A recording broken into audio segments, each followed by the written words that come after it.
What if I told you that your goodness might be the very thing holding you back? I know that sounds strange, even offensive. We're taught that being good is the key to everything: success, respect, happiness. That the more generous, honest, and kind we are, the more the world will reward us.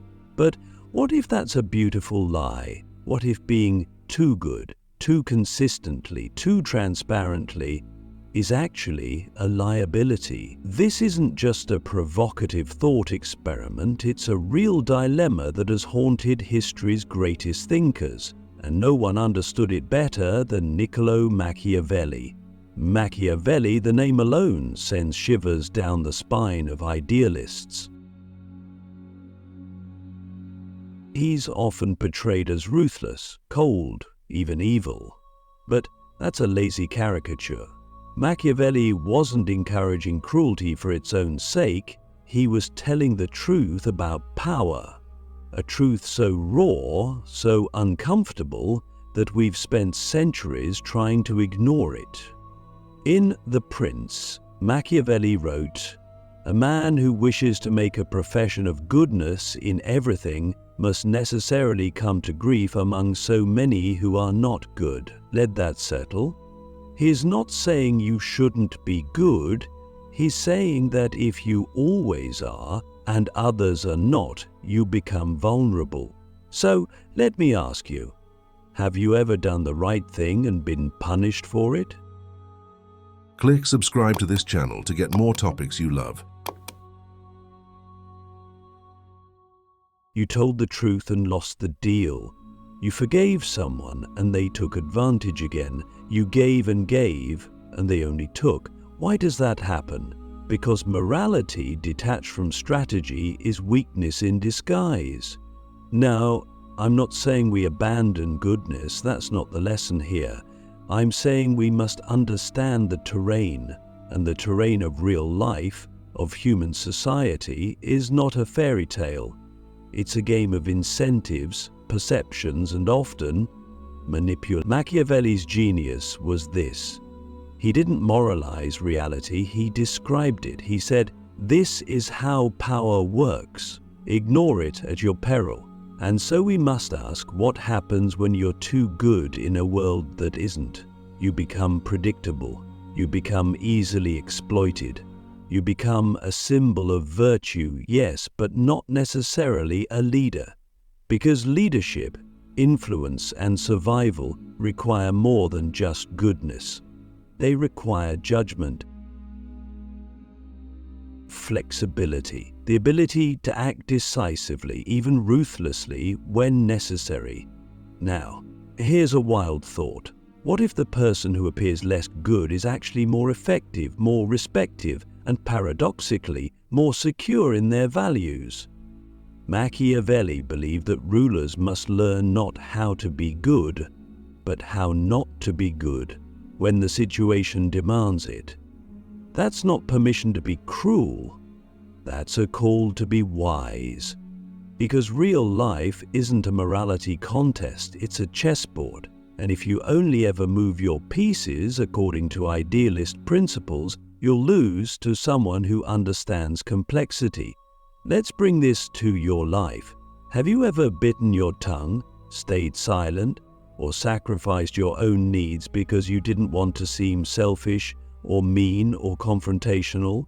And did that make things better or worse? Often it makes things worse. Why? Because people don't always respond to your intentions. They respond to your behavior. And if your goodness makes them feel dominant, they will dominate, not always consciously, but instinctively. This is where Machiavellian insight becomes a lifeline, not a threat. You must learn to balance goodness with cunning, generosity with boundaries, honesty with strategic silence, because the world doesn't reward the pure, it rewards the effective. Now, that doesn't mean becoming a villain, it means becoming a complete player. Someone who can be good, but also sharp. Someone who can forgive, but also protect. someone who can trust, but never be naive. Let's go deeper. Why do we cling to the illusion that being too good will save us? Because it feels safe. It gives us moral clarity. It makes us feel superior. But in doing so, it blinds us to the reality that not everyone plays by the same rules. And here comes a critical question. Is it truly good to be good if your goodness enables evil? If your kindness becomes a shield that others hide behind, is that still virtue, or is it complicity? Think of the whistleblower who gets fired, the honest politician who gets crushed, the loyal friend who gets used. These aren't failures of character, these are failures of strategy. Machiavelli would say, "Do not allow your virtue to become your noose." He believed that the best rulers were like foxes and lions. The lion represents strength, the fox represents cunning. You need both. Strength without cunning is brute, cunning without strength is cowardice. Together they form wisdom. So let's reflect. Are you being just a lion, roaring in moral righteousness, or just a fox, slithering through shadows? Or are you both, strong and subtle, good and strategic? The goal isn't to abandon virtue, it's to weaponize it, to wield it consciously, to know when to act with compassion and when to act with calculation. Because here's the truth, if you don't learn to adjust your goodness to the situation, someone else will weaponize your virtue against you. And that's not just dangerous, it's tragic. Now let me give you a real-world example. There was a CEO, brilliant, kind, ethical. She ran her company with openness, fairness, and trust, but she refused to fire a toxic executive thinking she could inspire him to be better. That executive eroded morale, sabotaged projects, and ultimately cost the company millions. Her goodness blinded her judgment. She wasn't weak, she was idealistic, and that idealism had a price. Eventually, the board replaced her with someone far less nice, but far more effective. What would Machiavelli say? He would say, "Your intentions may be pure, but the world does not run on intentions, it runs on consequences." So, I ask you now, are your values serving your life or sabotaging it? The people who thrive aren't those who are always good. They are those who are good at the right time and ruthless when necessary, because reality is not a morality play, it's a power dynamic, and if you want to do good in the world, you must first remain in power long enough to do it. Think of that.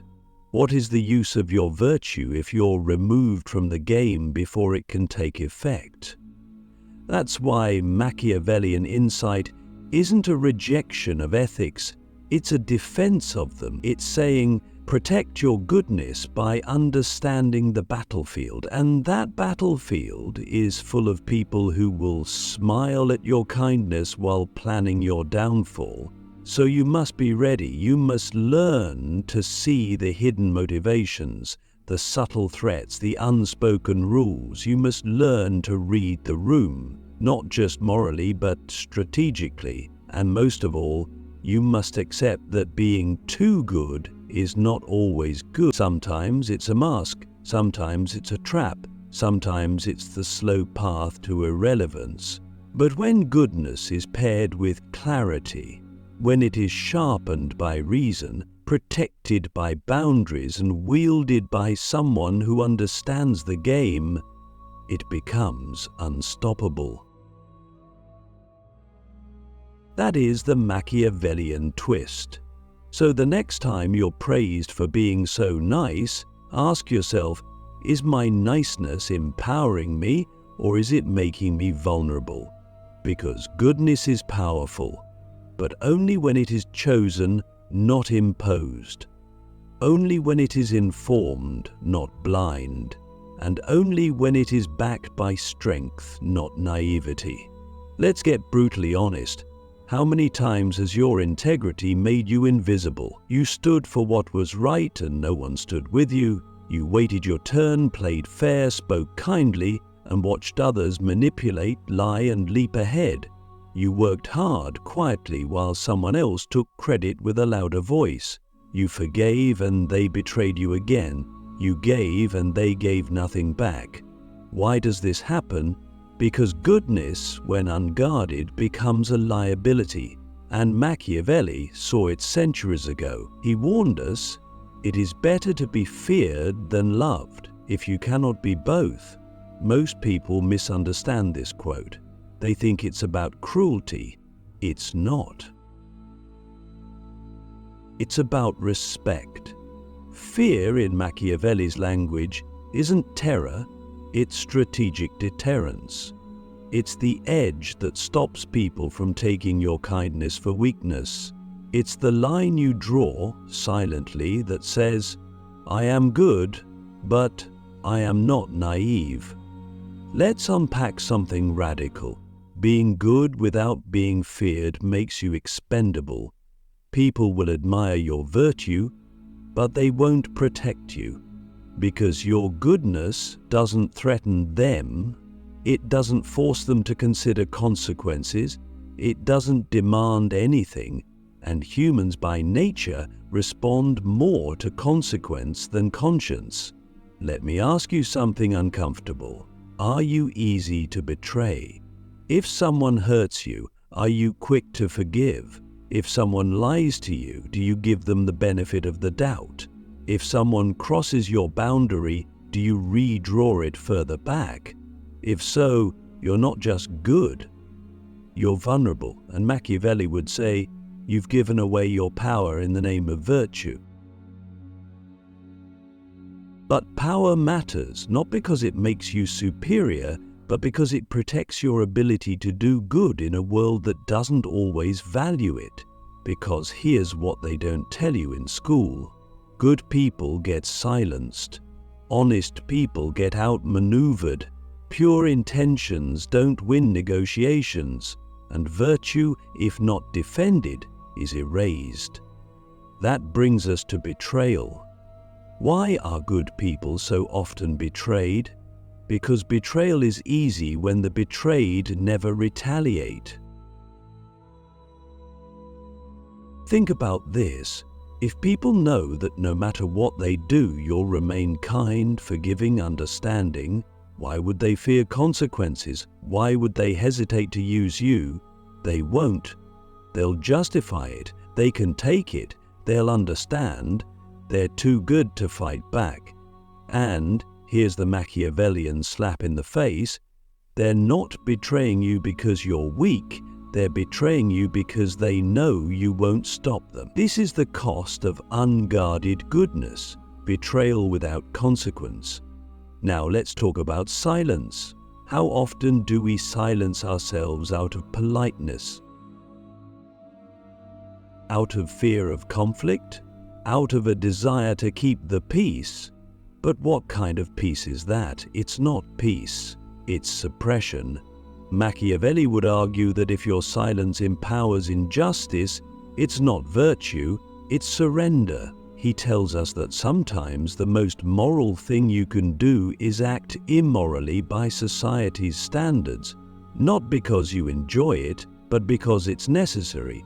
You don't preserve virtue by being passive, you preserve it by being willing to defend it. And sometimes that means speaking when it's risky, acting when it's uncomfortable, drawing lines that others are afraid to draw. Because if your goodness is constantly silencing you, it's not goodness anymore, it's fear in disguise. Now let's go deeper. Why do good people get forgotten? Because they don't write the story. History remembers the bold, not the kind. The daring, not the deferential. The strategic, not the compliant. You can be good and go unnoticed for a lifetime. You can be wise and never be listened to. You can be loyal and still be left behind, unless you learn to combine virtue with visibility. And visibility comes from power, from influence, from being willing to step into the fire when needed, from refusing to let your goodness make you invisible. This is where Machiavellian wisdom becomes transformative, not cynical. He's not telling us to betray our values, he's telling us to protect them in a world that will test them. So what does this look like in real life? It means being kind, but knowing when to say no. It means being honest, but knowing when to withhold. It means forgiving, but only once people who take and never give. It means forgiving, but only once, maybe twice, never endlessly. It means being loyal, but not to those who are disloyal in return. It means drawing boundaries so clearly that no one would dare cross them, because if your virtue has no teeth, it has no meaning.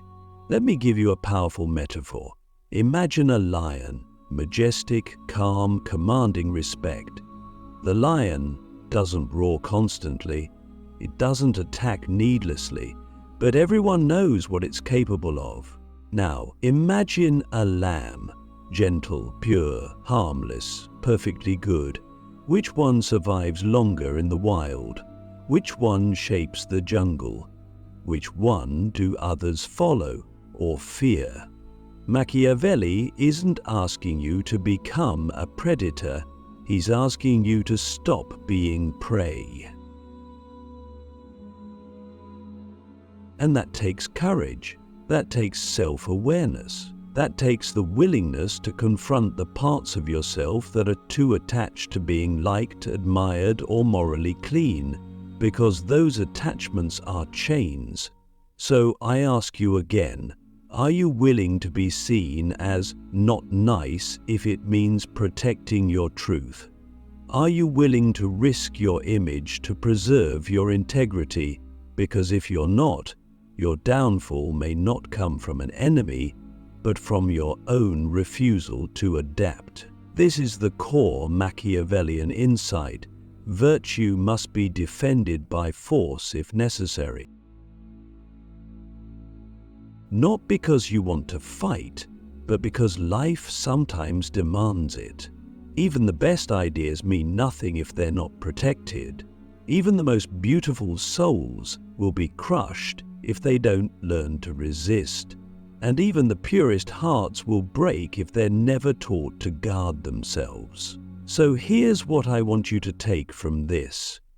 Goodness is not weakness, but goodness without power becomes invisible, and invisible virtue changes nothing. So be brave enough to adapt, be wise enough to see when your values are being used against you, be strong enough to defend yourself, not in anger, but in clarity.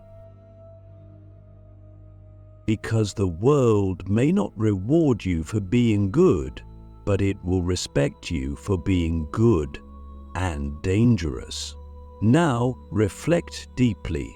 What part of your goodness has become a shield for fear? What part of your kindness is keeping you small? And what would happen if you allowed yourself to be both good and feared? So now we arrive at the final stage of this journey, a place where we no longer see goodness and power as enemies, but as allies, where we no longer interpret Machiavelli as a dark whisperer of cruelty, but as a philosopher of survival, clarity, and ultimately wisdom. Let's begin with a question so few of us ask. What does it mean to be both good and undefeatable?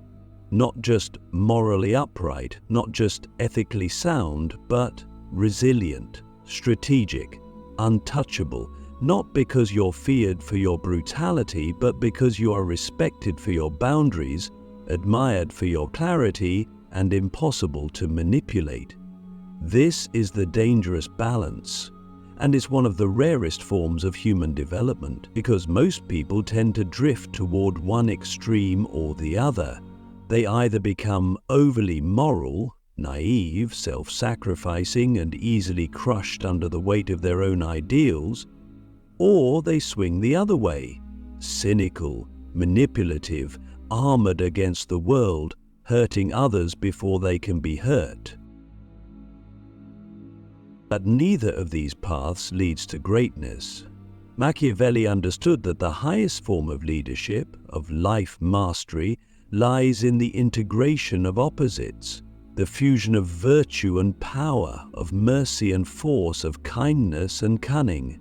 He wasn't telling us to become monsters, he was telling us to become whole.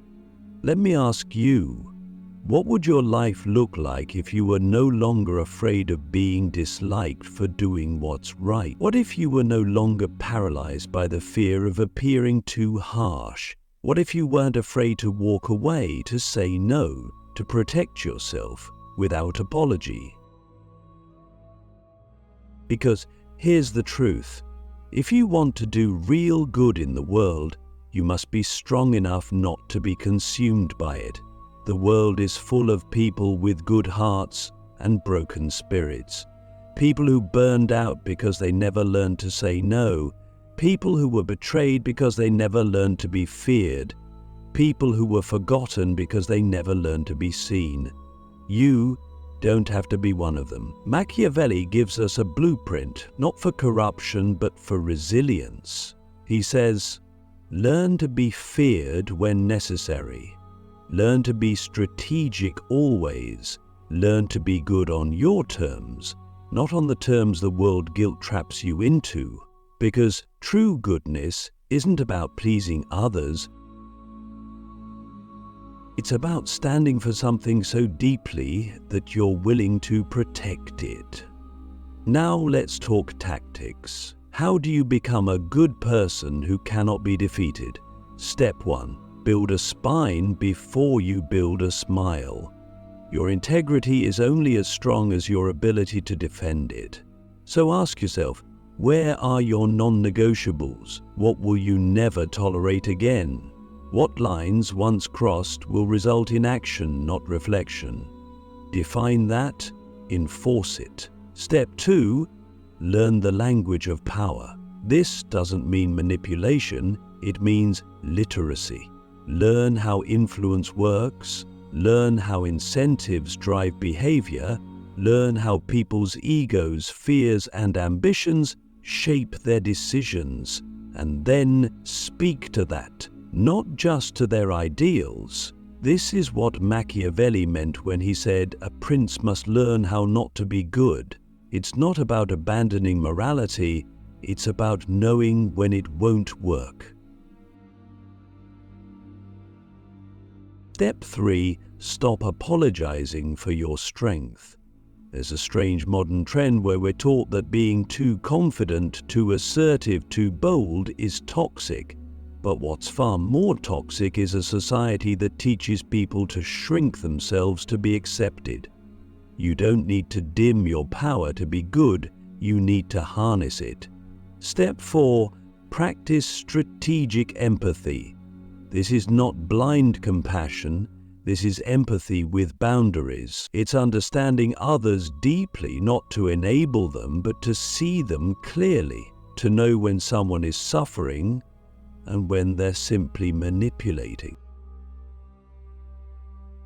To know when to help and when to walk away, because not everyone deserves your goodness. That's the hardest truth. The moment you realize your kindness should be earned, not assumed, is the moment you elevate from being nice to being wise. Step 5.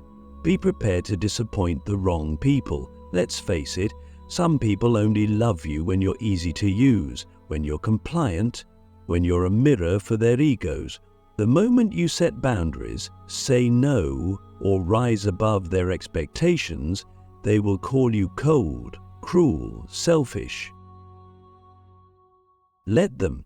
Machiavelli would say it is better to be criticized for strength than destroyed for weakness, because if your goodness depends on others approving it, it's not really yours. Let me tell you a story.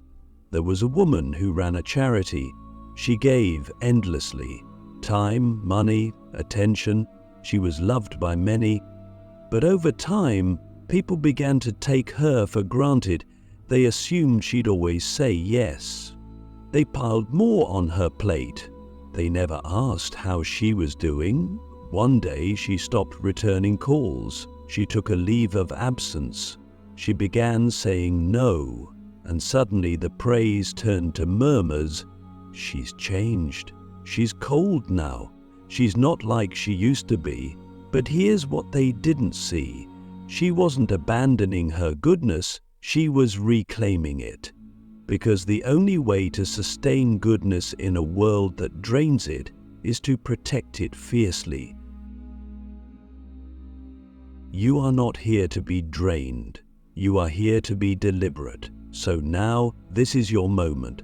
Ask yourself the final piercing question. What does it cost you to always be good? And what might you gain if you dared to be strategic? Being good doesn't mean being passive.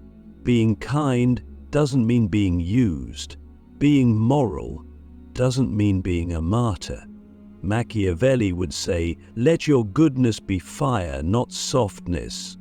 Let it warm, but also burn when necessary. Because the world doesn't need more nice people who crumble under pressure. It needs strong people who choose goodness, not out of guilt, but out of courage. People who know how to be feared without losing their soul. People who know how to lead without needing applause. People who know how to win without losing themselves. That is the dangerous balance, and that is what you are now called to become.